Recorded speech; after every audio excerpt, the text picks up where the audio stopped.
Oi! Nessa aula eu vou falar sobre a adaptação dos textos, né? Pra gente contar, pra gente fazer a contação de histórias.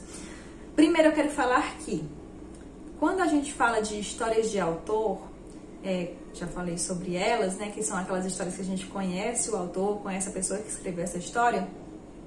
Nem sempre a gente vai poder adaptar essas histórias. Vai depender muito. Será que o autor lhe permitiu adaptar essas histórias? Se você vai contar essas histórias de autor fazendo um espetáculo, por exemplo, nas redes sociais, aí você pediu autorização ali da editora do autor, mas aí o autor falou pra você que não podia, você não podia modificar a estrutura do conto dele, da história dele, né? Teria que contar tal qual tá lá, palavra por palavra. Então você vai ter que se adequar a isso e contar palavra por palavra e vai acabar mesmo decorando essas histórias, né?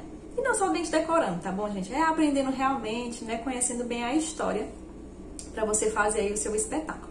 Mas aí você vai pegar essas histórias de autor e você vai contar dentro de um contexto educacional. Você não precisa da autorização do autor ou da editora, porque você está contando ali dentro de uma escola, dentro de uma sala de aula, dentro de uma biblioteca. Você não precisa dessa autorização. Então você tem aí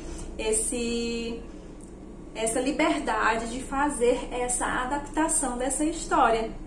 Então, você vai pegar a essência, vai pegar as características daquela história e vai colocar outras palavras. Mas nem sempre você precisa colocar outras e outras e outras palavras. Muitas vezes, quando eu vou pegar uma história ali, aqui e acolá eu vou modificando, mas tem frases que se mantêm intactas e não tem problema.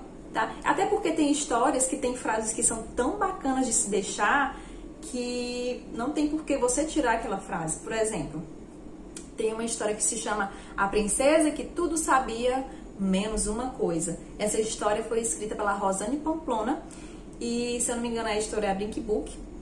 E tem uma frase que fala assim: princesa, minha princesa, das 7 copas da sabedoria, será que a esta pergunta a resposta conheceria?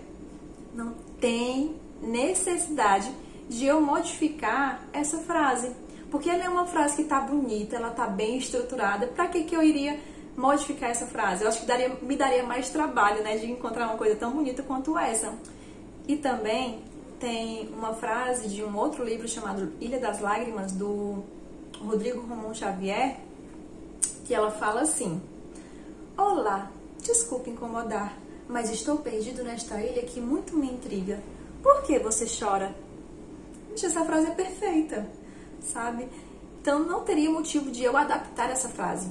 A gente acaba adaptando outras coisas, outros aspectos ali do texto que a gente às vezes não decorou, não pegou muito bem, você, quando você está ali aprendendo a história, você acaba trocando aquela frase por outra frase. E às vezes acaba sendo realmente muito natural. E é muito bacana quando a gente consegue aí fazer essa adaptação. Eu, por exemplo, coloco muitas coisas do meu linguajar, do modo como eu falo. Vixe Maria, eita menino. Entende? Eu coloco isso dentro da história que eu estou contando. E eu não me obrigo a decorar.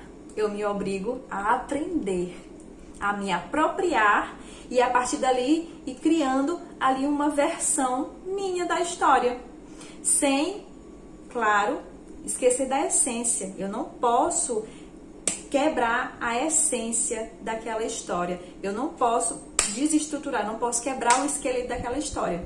A gente tem sempre que lembrar que a gente não pode corromper esse esqueleto da história. A gente precisa deixar essa essência intacta. Mas as palavras ali ao entorno dela, a carne dessa história, a gente pode, né, ir aí modificando, e é muito bacana porque a gente consegue ali criar uma versão só nossa. Tem uma história que eu conto que se chama A Menina que Foi Enterrada Viva, que aí eu li uma versão do Câmara Cascudo, eu li uma versão do Ricardo Guilherme, que é um ator cearense, né, que escreveu A Menina dos Cabelos de Capim a partir dessa recolha da menina dos Figos da Figueira, né, ou A Menina que Foi Enterrada Viva. Tem várias versões dessa história. E aí eu li essas histórias e eu fiz a minha própria versão. E essa versão que eu fiz, nem sempre eu conto ela do mesmo jeito, né? Porque como a Tamara Bezerra fala, o rio não é mais o mesmo, né? Então, às vezes, eu conto aqui de um jeito, eu vou contar aqui de outro jeito, mas ela nunca perde a essência dela. As suas características principais, os seus elementos principais são sempre preservados.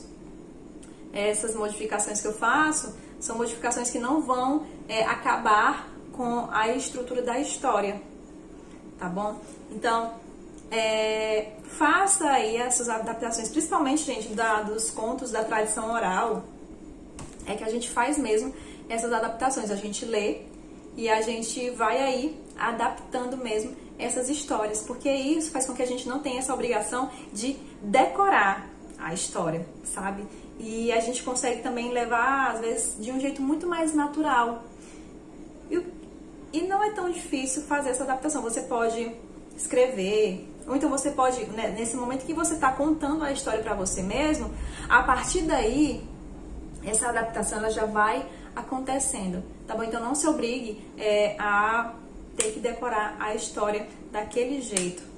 Seja livre para contar essas histórias. Claro que quando a gente está fazendo a mediação de leitura, a gente vai ler frase por frase, não tem problema nenhum. Mas quando a gente vai fazer essa contação de histórias, é muito bacana e eu recomendo, tá? É uma sugestão de que você possa fazer aí as suas adaptações, seus recontos. Não existem tantos recontos de contos de fadas e de histórias da tradição oral, por que você não pode fazer o seu?